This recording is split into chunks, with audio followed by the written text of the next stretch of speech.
Alhamdulillah kita telah mendengarkan dari Pak Ustadz tentang akhlak daripada Nabi kita Rasulullah Shallallahu Alaihi Wasallam. Dan kita menyadari semua dan itu untuk kebaikan kita semua.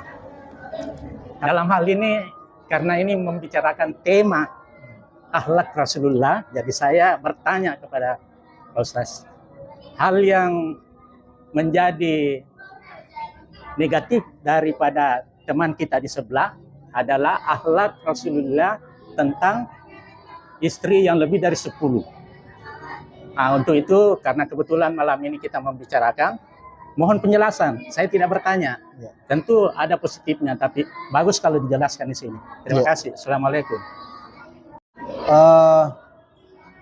Jadi tadi disebutkan ya, ada dua, perceraian dan poligami ya, yang menurut ayahanda bahwa itu adalah akhlak yang buruk, menjadi sorotan ya. Kalau perceraian ya tentunya ini masih ya bisa kita ya kategorikan lah bahwa ini akhlak yang kemungkinan muncul dari akhlak yang tidak baik sehingga terjadi perceraian. Tapi kalau mohon maaf, poligami tidak bisa kita kategorikan sebagai akhlak yang buruk. Karena kalau ini akhlak yang buruk, tentu Rasulullah tidak akan mengamalkan. Ya, tentu Rasulullah tidak akan mengamalkan kalau ini adalah akhlak yang buruk. Ya. Jadi yang satu saya setuju, mungkin ini akhlak yang tidak baik, tapi yang satu ini saya mohon maaf kurang setuju.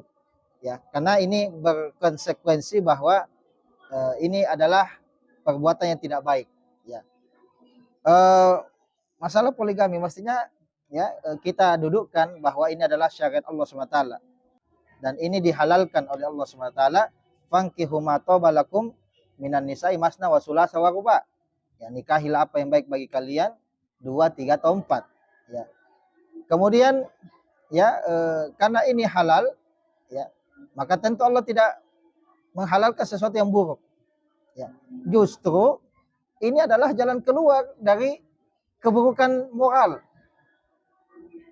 Banyaknya orang yang mohon maaf berzina ya karena tidak puas dengan satu istri, ya karena tidak puas ya ingin mencoba yang baru, ya tapi karena ya dia dilarang poligami oleh istrinya dan seterusnya, dianggap itu aib, ya akhirnya justru dia lewat belakang, ya justru dia lewat belakang, ya banyak perselingkuhan sekarang bapak-bapak, ya perselingkuhan banyak, ya nah, maka salah satu solusi adalah ya poligami. Senang atau tidak senang? Kalau bapak-bapak di sini mestinya senang. yang tidak senang mestinya ibu-ibu. Ya.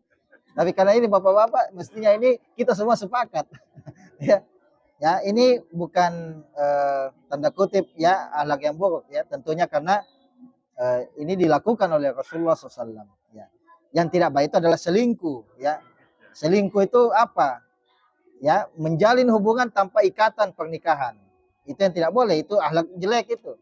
Ya, tapi kalau menjalin hubungan kemudian langsung nikah, ya maksudnya tidak ada pacaran langsung nikah, itulah akhlak yang mulia. Ya. Seperti itu. Ya. Jadi ini ya. Adapun Rasulullah istrinya sampai 9 ya. Ini kekhususan bagi Rasulullah ya. Jadi ada namanya hal-hal yang menjadi kekhususannya Rasulullah. Apa hikmahnya? Allah alam. Ya. Allah alam. Kenapa Allah membolehkan kepada Rasulullah? Allah alam. Ya. Bisa jadi itu untuk memuliakan banyak wanita. Ya. Bisa jadi untuk memuliakan dan mengangkat derajat banyak wanita. Ya. Karena kita melihat bahwa banyak istrinya Rasulullah, tapi yang perawan itu, yang gadis cuma 1. Sisanya adalah janda. Ya.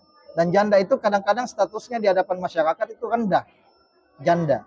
Ya, maka kemudian ketika dia menikah dengan Rasulullah, terangkat.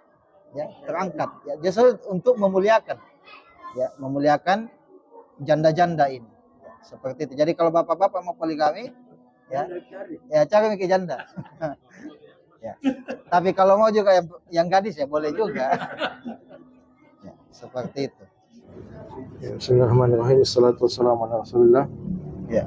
Apakah yang dicontoh itu Ustaz? Cuma akhlak Nabi atau cara berpakaian Nabi Ustaz? Karena ada sebagian dari kita juga itu mengatakan bahwa kita juga harus mencontoh cara berpakaian Nabi bisa secara detail begitu. Ya. Dan sebagian juga dari kita ada yang mengatakan bahwa tidak, yang apa namanya, yang penting itu misalnya menutup aurat atau bagaimana, tidak harus detail seperti Rasulullah SAW. Ya, jadi memang ini diteliti oleh ulama ya. Jadi ada perbuatan yang dilakukan oleh Rasulullah karena itu budaya misalnya. Ya, kalau budaya karena misalnya Rasulullah memakai ini karena budayanya seperti itu, ya, maka itu dikembalikan kepada budaya kita. Ya, justru lebih sunnah itu kita berpakaian sesuai budaya kita. Ya, itu lebih sunnah itu. Ya, seperti itu. Jadi kalau misalnya Rasulullah melakukan ini setelah diteliti karena dia budaya, orang Arab memang ketika itu budaya, bahkan disebutkan rambut panjang misalnya, ketika itu budaya maka Rasulullah sempat panjang rambutnya. Ya, nah, karena kalau itu budaya maka tidak apa-apa. Ya, itu khusus untuk di sana saja misalnya. Ya, adapun kita di sini, ya, maka lebih afdol kita sama dengan masyarakat yang lain. Makanya saya pakai songkok, ya, saya tidak pakai baju Imam Masjidil Haram yang pakai mislah, itu tidak, karena itu menyelisihi ya budaya kita, ya, seperti itu. Ya, jadi kalau itu setelah diteliti adalah budaya, Rasulullah melakukan ini karena budaya, maka tidak apa-apa kita itu melakukan hal yang lain sesuai dengan budaya kita. Ya, seperti itu. Tapi kalau misalnya itu adalah syariat, ya, seperti menutup aurat, itu syariat. Nah, maka kita harus ikuti itu. Ya, menutup aurat dengan pakai sarung, ya, kita menggabungkan syariat, kita ikuti juga kita mengikuti budaya. Ya, seperti itu. Ya, maka ini ya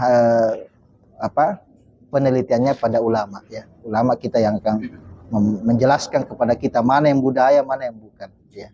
Seperti itu. Tapi mungkin ada juga begini, orang melakukan itu budaya di tempat kita sekarang karena ada pemikiran perbaikan sikap, gitu. Ya. Artinya ada motivasinya yang menonjol. Iya.